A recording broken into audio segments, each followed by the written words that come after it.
Ang PNP mga kabrigada naka-alerto sa anibersaryo ng National Democratic Front ngayong araw. Brigada Kath Austria, ibrigada mo! Brigada! Live report!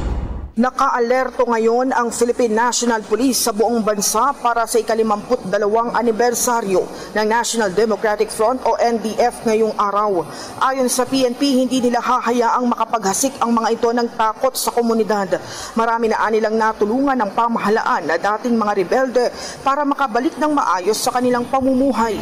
Babala ng PNP, may mahigpit na parusang naghihintay sa sinumang mahuhuling sumusuporta sa teroristang grupo. In the heart of changing lives, ako si Brigada Kath Austria ng 105.1 Brigada News sa Manila, The Music and News Authority. Brigada Balita Nationwide. Ang bahaging ito ay hatid sa atin ng Yummy-Vit ES3 Syrup. Simulang tuparin ang pangarap ng iyong anak. And stunting now,